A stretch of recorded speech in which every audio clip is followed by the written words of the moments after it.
विधाता के लिखे लेख को कोई नहीं मिटा पाया है। बहुत समय पहले की बात है। भगवान शिव की नगरी काशी में एक बहुत ही ज्ञानी ज्योतिषी रहते थे। वो सभी शास्त्रों और वेदों के ज्ञाता थे। उनकी ख्याति बहुत ही दूर दूर तक फैली हुई थी और दूर दूर से लोग अपना भाग दिखाने के लिए उस ज्योतिषी के पास आते थे। वो ज्योतिषी बहुत ही ज्ञानी थे। जिन लोगों का भी वो भाग देखकर उन्हें बताते थे वो बात सच साबित होती थी।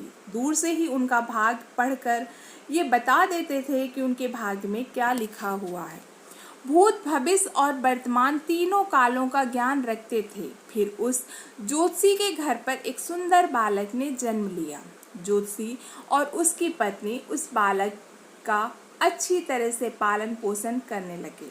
धीरे धीरे जब वो बच्चा बड़ा हुआ और उसकी उम्र जब 8 वर्ष की हो गई तो एक दिन बालक ने देखा कि उसके पिताजी के सामने बहुत सारे लोग बैठे हुए हैं और उसके पिताजी सभी का बारी बारी से भाग देख रहे हैं और लोगों को भूत, भविष्य और वर्तमान के बारे में बड़े ही अच्छे तरीके से बता रहे हैं।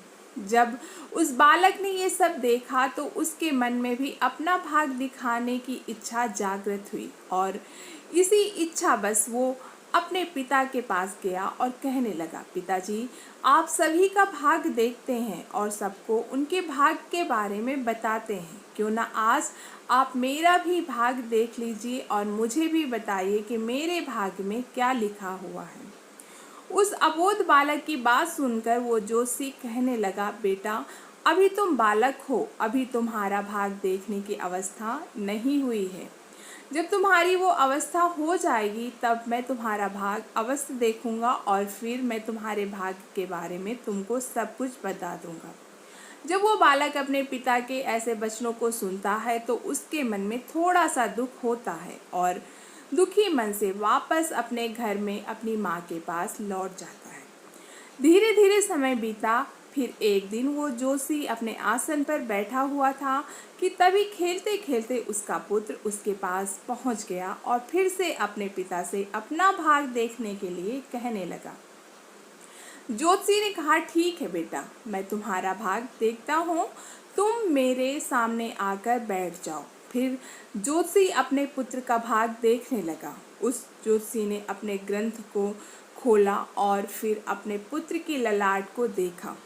जब उसने गणना की तो ज्योतिषी ने देखा कि मेरे पुत्र का विवाह एक नीच कुल की कन्या के साथ होना लिखा है।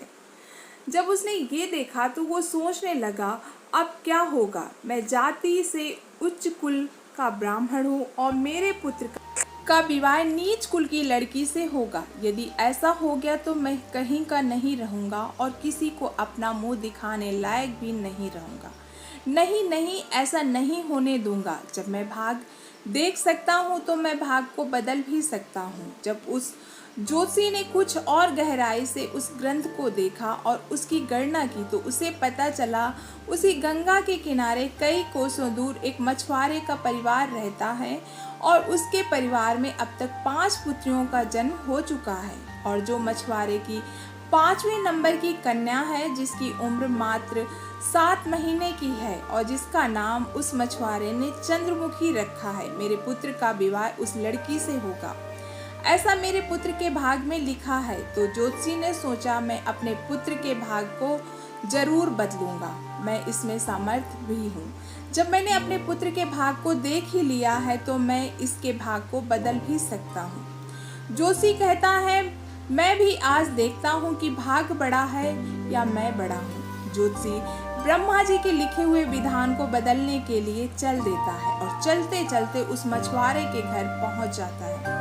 जब उस मछुआरे ने देखा कि काशी के एक महान ज्योतिषी उसके द्वार पर खड़े हैं तो उस मछुआरे ने उस ज्योतिषी का बड़ा ही आदर सत्कार किया और कहने लगा, मुझ गरीब की कुटिया में आप पधारे हैं, ये तो मेरे लिए सौभाग्य की बात है। ज्योतिषी कहने लगा, हे मछुआरा, मैं किसी उद्देश्य से तुम्हारे पास आया हूँ। मैं तुमसे ये जानना चाहता हूँ कि 7 महीने पहले तुम्हारे घर में किसी कन्या ने जन्म लिया है। तो मछुआरा कहने लगा, हाँ महाराज, 7 महीने पहले हमारे घर में एक पुत्री ने जन्म लिया है। ज्योतिषी ने कहा, क्या उसका नाम चंद्रमुखी है? तो मछुआरा बोला, जी महाराज, उसका नाम समान सुंदरता है, इसी कारण मैंने उसका नाम चंद्रमुखी रखा है। जोशी ने कहा, हे मछुआरा, मैं त्रिकालदर्शी हूँ। मैं तो इस रास्ते से जा रहा था तो मैंने देखा कि तुम्हारे घर में बड़ा घोर संकट आने वाला है। जब तक तुम्हारी सबसे छोटी पुत्री तुम्हारे घर में रहेगी, संकट हमेशा बना रहेगा। ऐसे वचनों को सुनकर मछुआरा बोला, महाराज, अभी वो नवजात बालिका है, उसकी आयु तो अभी 7 माह की है, तो मैं उसे ऐसी हालत में कहाँ छोड़ सकता हूँ। जोशी ने कहा, हे मछुआरे, जब मैं तुम्हें ये बता सकता हूँ तो मैं तुम्हारी सहायता भी कर सकता हूँ। हे मछुआरे, मेरी कोई पुत्री नहीं है, तुम एक काम करो, तुम अपनी इस कन्या को मुझे दे दो, मैं इसका पालन पोषण करूँगा। जब ये बड़ी हो जाएगी तो मैं अच्छा सा वर ढूंढ कर इसका विवाह भी कर दूँगा। फिर वो मछुआरा पुत्र की लालसा में अपनी नवजात पुत्री को उस जोशी को दे देता है। जोशी मन ही मन बहुत खुश होता है और उस छोटी सी कन्या को लेकर चल देता है। चलते चलते वो जोशी सोचता है कि इस कन्या को मैंने मार दिया तो मुझे बाल हत्या का पाप लग जाएगा। फिर उस कन्या से छुटकारा पाने के लिए वो जोशी एक बढ़ई के पास जाता है और उस बढ़ई से एक लकड़ी का छोटा सा बक्सा बनवाता है और उस बक्से में उस नवजात कन्या को सुलाकर माँ गंगा के जल में प्रभावित कर देता है। और जोशी सोचने लगता है कि ये बक्सा कुछ दूर ही जाएगा और अपने आप ही डूब जाएगा और ये लड़की भी मर जाएगी। इस तरह से मेरा पीछा भी छूट जाएगा और मुझे बाल हत्या का पाप भी नहीं लगेगा। परंतु इस दुनिया का क्या कोई ऐसा व्यक्ति है जो किसी के भाग को बदल सके? क्योंकि इस लड़की के भाग में जीवन लिखा हुआ था, जिस कारण से वो बक्सा उस गंगा के जल में नहीं डूबता है और माँ गंगा उसे बहाते हुए एक गांव के पास किनारे पर लगा देती हैं। उधर उस गांव का पंडित सुबह सुबह स्नान करने के लिए आता है तो उस पंडित की नज़र उस बक्से पर पड़ती है। जब वो पंडित उस बक्से को खोलता है तो वो देखता है कि बक्से के अंदर बहुत ही सुंदर कन्या लेटी हुई है, अपने पैर के अंगूठे को चूस रही है। वह पंडित संतानहीन था और माँ गंगा से रोज संतान प्राप्ति की प्रार्थना करता था। उस बच्ची को देखकर वो पंडित सोचने लगा कि माँ गंगा ने मेरे लिए इस पुत्री को मेरी संतान बनने के लिए भेजा है और मेरी प्रार्थना माँ गंगा ने स्वीकार कर ली है।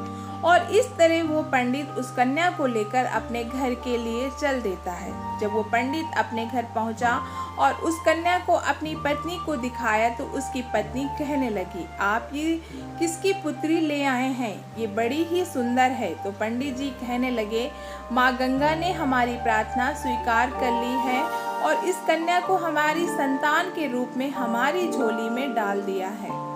आज से हमारी यह इकलौती पुत्री है, इसका हम बड़े ही अच्छे से पालन पोषण करेंगे और इसे अच्छे संस्कार देंगे, इसे किसी चीज की कोई कमी नहीं होने देंगे। इस प्रकार वो पंडित और पंडिताइन उस कन्या का पालन पोषण करने लगे। समय गुजरा और समय के साथ साथ वो कन्या भी बड़ी हुई। जैसे जैसे वो लड़की बड़ी होती गई वैसे वैसे उसकी सुंदरता में 4 चांद लगते गए।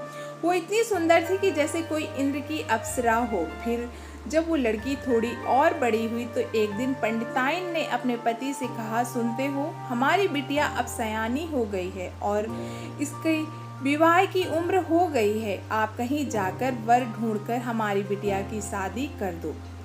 पत्नी की ये बात सुनकर वो पंडित अपनी इकलौती पुत्री के लिए वो वर ढूंढने के लिए चल देता है। जब आसपास में उसके लायक कोई वर नहीं मिलता तो पंडित जी अपनी पुत्री के लिए वर की तलाश करते करते भगवान शिव की नगरी काशी में पहुंच जाते हैं।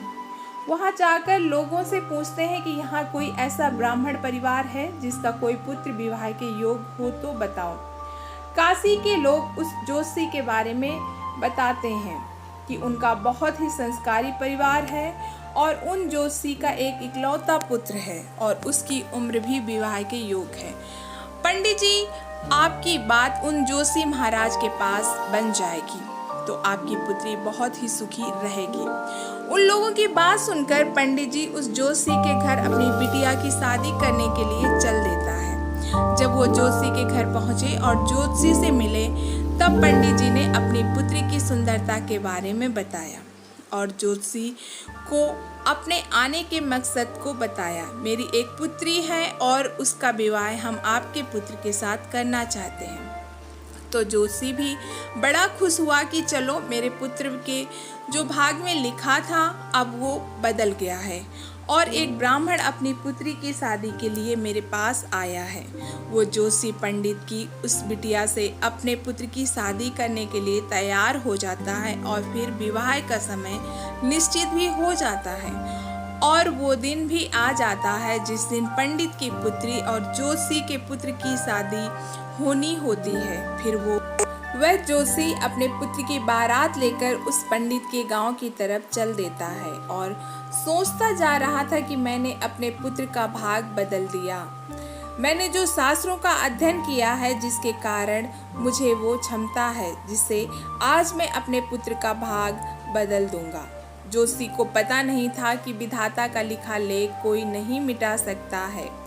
जो लिख दिया वो अटल है, जैसा जिसके भाग में लिख दिया वैसा तो होकर ही रहता है, चाहे कोई कितने भी जतन कर ले, लेकिन भाग का लिखा कोई नहीं मिटा सकता। इस तरह संयोग बस आज वही मछुआरे की कन्या आज पंडित की पुत्री बनकर उस ज्योतिषी के बेटे के साथ विवाह करने के लिए तैयार हो रही थी, जिसे उस ज्योतिषी ने पानी में बहा दिया था। फिर उस लड़की का विवाह उस ज्योतिषी के बेटे के साथ हो गया और इस तरह वो कन्या ज्योतिषी के घर में आ जाती है। ज्योतिषी का पुत्र सुंदर सी पत्नी पाकर खुश था, पंडित की पुत्री सुंदर सा पति पाकर खुश थी और ज्योतिषी इस बात से खुश था कि मैंने अपने पुत्र का भाग बदल दिया है। फिर एक दिन किसी कार्य से उस ज्योतिषी का पुत्र काशी से कुछ दिनों के लिए बाहर जाना पड़ता है।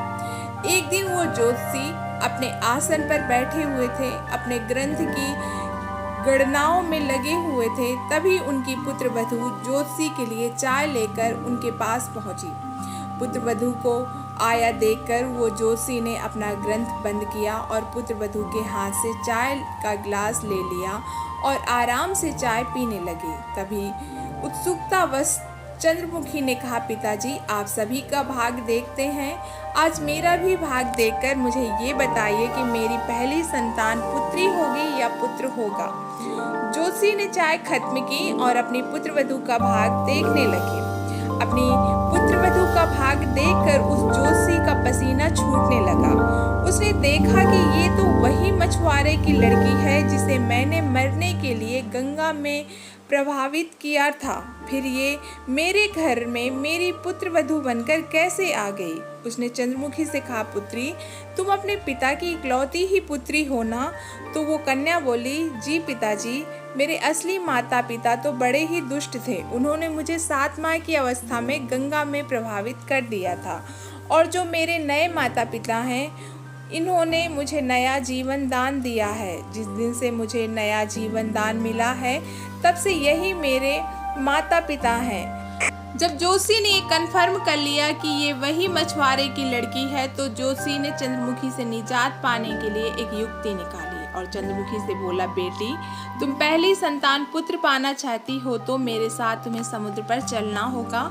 जब दोनों ससुर और पुत्र वधू समुद्र पर पहुंचे तो ज्योतिषी ने अपने हाथ से एक अंगूठी निकाली और उस अंगूठी को दिखाते हुए समुद्र में फेंक दिया और चंद्रमुखी से कहा, बेटी जिस दिन तुम्हें ये अंगूठी मिल जाए उसी दिन तुम अपने घर आ सकती हो। ये अंगूठी नहीं मिली तो तुम अपने पिता के घर पहुंच गई या मेरे घर आ गई तो तुम अपने पति को खो दोगी। जब तक तुम्हें कहीं नहीं जाना है जब तक ये अंगूठी तुम्हें ना मिले। यदि तुम मेरे वचनों को मानोगी तो तुम्हें अवश्य ही पुत्र की प्राप्ति होगी और तुम्हारा भाग भी जाग उठेगा। ऐसा कहकर वो ज्योतिषी उस चंद्रमुखी को समुद्र के किनारे पर छोड़कर वापस अपने घर को लौट गया। चंद्रमुखी ने काफी प्रयास किया लेकिन अंगूठी नहीं मिली। जब अंगूठी नहीं मिली तो वो बेचारी एक रास्ते की तरफ चल दी, क्योंकि ना तो वो अपने पिता के घर जा सकती थी और ना ही अपने पति के घर जा सकती थी। फिर चलते चलते जब वो थोड़ी आगे बढ़ी तो सामने से राजपुताना परिवार आता हुआ दिखाई दिया जो अपने गांव की तरफ जा रहा था। उस राजपूत परिवार ने लड़की को देखा तो कहने लगे, बेटी इस जंगल में तुम अकेली कैसे घूम रही हो? यहाँ तो बहुत ही हिंसक जानवर रहते हैं। तो वो कन्या बोली, क्या बताऊं, मैं विपत्ति की मारी हूँ और मेरा इस दुनिया में कोई नहीं है। तो वो राजपूत परिवार बोला, बेटी अगर तुम चाहो तो हमारे साथ चल सकती हो। जब चंद्रमुखी ने ये सुना तो वो सहज उनके साथ चलने के लिए तैयार हो गई। इस तरह चंद्रमुखी को उस राजपूत परिवार ने अपने घर खाना बनाने के काम पर रख लिया। जो राजपूत परिवार का मुखिया था वो उस ज्योतिषी का बहुत ही घनिष्ठ मित्र था। और उधर जब ज्योतिषी का लड़का अपने घर आया और उसने अपने पिता से चंद्रमुखी के बारे में पूछा तो ज्योतिषी ने झूठ मूठ का बता दिया कि गंगा स्नान करते समय तुम्हारी पत्नी उसी समय चंद्रमुखी डूबकर मर गई है। जब ज्योतिषी के लड़के ने ये सुना तो उसे काफी दुख हुआ। उधर राजपूत परिवार जिस गांव में निवास करता था उस गांव का एक पंडित अपनी लड़की का रिश्ता लेकर उसी ज्योतिषी के घर पहुंच गया। उस पंडित ने ज्योतिषी से जब अपनी पुत्री की विवाह के लिए प्रस्ताव रखा तो ज्योतिषी ने उस पंडित से कहा, हम अपने पुत्र के साथ तुम्हारी पुत्री का विवाह तो कर लेंगे, लेकिन विवाह से पहले हम तुम्हारी पुत्री को देखेंगे और उसके बाद ही विवाह करेंगे। क्योंकि ज्योतिषी को डर था कहीं मछुआरे की वही कन्या फिर से विवाह न कर ले जो उसके लड़के के भाग्य में लिखी है। वो पंडित ज्योतिषी की शर्त मानने के लिए तैयार हो गया और अपने गांव को वापस लौट गया। जब ज्योतिषी अपने पुत्र के लिए लड़की देखने को उस पंडित के गांव की तरफ चल दिए, उधर जो अंगूठी उस ज्योतिषी ने समुद्र में फेंकी थी उसे एक मछली निगल गई थी। एक दिन किसी मछुआरे ने समुद्र में जाल फेंका तो उसे वही मछली मिली जो अंगूठी निकल गई थी। उस जाल में वो फंस गई। मछुआरा पकड़ी हुई मछली को बेचने के लिए वहीं पहुंच गया जहां पर राजपूत परिवार रहता था। परिवार के मुखिया को मछली खाना बहुत ही पसंद था, इसलिए उस राजपूत ने उस मछुआरे से उस मछली को खरीद लिया और उस मछली को ले जाकर चंद्रमुखी से कहा, बेटी क्या तुम मेरे लिए मछली पका दोगी? तो चंद्रमुखी बोली, जी पिताजी, मैं मछली तो नहीं खाती लेकिन आपके लिए जरूर बना दूंगी। इस प्रकार वो मछली को लेकर रसोई में काटने लगी। जब चंद्रमुखी ने उस मछली को काटा तो उसके पेट में से वही अंगूठी निकलकर जमीन पर गिर पड़ी। जब चंद्रमुखी ने उस अंगूठी को देखा तो वो पहचान गई और अंगूठी पाकर बहुत खुश हुई। उधर वो ज्योतिषी अपने पुत्र को लेकर पंडित के गांव में पहुंचा और अपने बेटे से कहने लगा, हे पुत्र, इस गांव में हमारे घनिष्ठ राजपूत मित्र रहते हैं, पहले हम उनके पास चलते हैं, उसके बाद हम तुम्हारे लिए लड़की देखने के लिए पंडित जी के घर जाएंगे। ज्योतिषी के बेटे ने कहा, जब अपने पिता से ऐसे वचन सुना तो वो बोला, पिताजी जो आपको अच्छा लगे वैसा ही कीजिए। फिर वो दोनों उस राजपूत के घर पहुंचे। राजपूत ने जब अपने मित्र ज्योतिषी को आते हुए देखा तो वो बहुत ही खुश हुआ और उनका पहले की भांति आदर सत्कार करके उन्हें अपने पास बैठाया और उसने चंद्रमुखी को आवाज दी, बेटी हमारे मित्र आए हैं, जरा उनके लिए पानी का इंतजाम करो। जब चंद्रमुखी पानी लेकर आई तो चंद्रमुखी ने ज्योतिषी को देखा, ज्योतिषी ने चंद्रमुखी को देखा। फिर जब ज्योतिषी के लड़के ने चंद्रमुखी को देखा तो कहने लगा, पिताजी आपने मुझसे झूठ क्यों बोला कि चंद्रमुखी मर गई है? मेरी पत्नी तो जिंदा है और ये आप जानते थे। ये जानते हुए आपने मेरा विवाह किसी अन्य लड़की से करने को कैसे सोची? तो वो ज्योतिषी बोला, पुत्र मैं भटक गया था, मैं विधाता के लिखे भाग को बदलने के प्रयास में इतना नीच कर्म कर बैठा कि कुछ पूछो ही मत। फिर उसने पूरी कहानी सभी को सुना दी और कहने लगा, मुझे अपनी शास्त्र विद्या पर कुछ ज़्यादा ही घमंड हो गया था। जो विधाता के लिखे लेख को मैं मिटाने चला था पर हुआ वही जो तेरे भाग्य में लिखा था। दोस्तों, कहानी पसंद आई हो तो चैनल को लाइक करना और सब्सक्राइब करना।